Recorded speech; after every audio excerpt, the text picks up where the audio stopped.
जंगल में एक गीदड़ रहता था। वह बड़ा कंजूस था, क्योंकि वह एक जंगली जीव था। इसलिए हम रुपये पैसों की कंजूसी की बात नहीं कर रहे। वह कंजूसी अपने शिकार को खाने में किया करता था।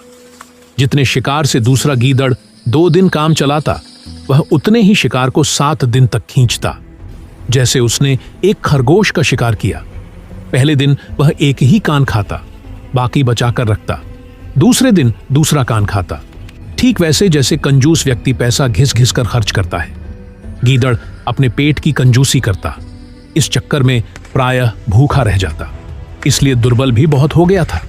एक बार उसे एक मरा हुआ 12 सिंघा हिरण मिला। वह उसे खींचकर अपनी मांद में ले गया। उसने पहले हिरण के सींग खाने का फैसला किया, ताकि मांस बचा रहे। कई दिन वह बस सींग चबाता रहा।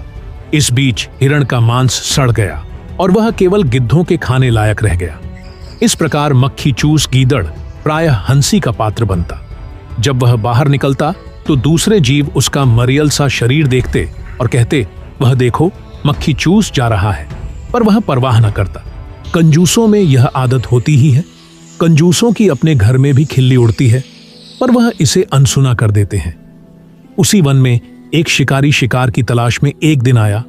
उसने एक सुअर को देखा और निशाना लगाकर तीर छोड़ा। तीर जंगली सुअर की कमर को बींधता हुआ शरीर में घुसा। क्रोधित सुअर शिकारी की ओर दौड़ा और उसने खच से अपने नुकीले दंत शिकारी के पेट में घोंप दिए।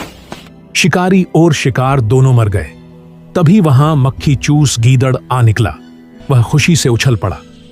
शिकारी व सुअर के मांस को कम से कम 2 महीने चलाना है। उसने हिसाब लगाया। रोज थोड़ा थोड़ा खाऊंगा, वह बोला। तभी उसकी नजर पास ही पड़े धनुष पर पड़ी। उसने धनुष को सूंघा। धनुष की डोर कोनों पर चमड़ी की पट्टी से लकड़ी से बंधी थी। उसने सोचा, आज तो इस चमड़ी की पट्टी को खाकर ही काम चलाऊंगा। मांस खर्च नहीं करूंगा, पूरा बचा लूंगा। ऐसा सोचकर वह धनुष का कोना मुंह में डाल पट्टी काटने लगा। ज्यों ही पट्टी कटी, डोर छूटी और धनुष की लकड़ी पट से सीधी हो गई। धनुष का कोना चटाक से गीदड़ के तालू में लगा और उसे चीरता हुआ उसकी नाक तोड़कर बाहर निकला। मक्खी चूस गीदड़ वहीं मर गया। सीखा, अधिक कंजूसी का परिणाम अच्छा नहीं होता।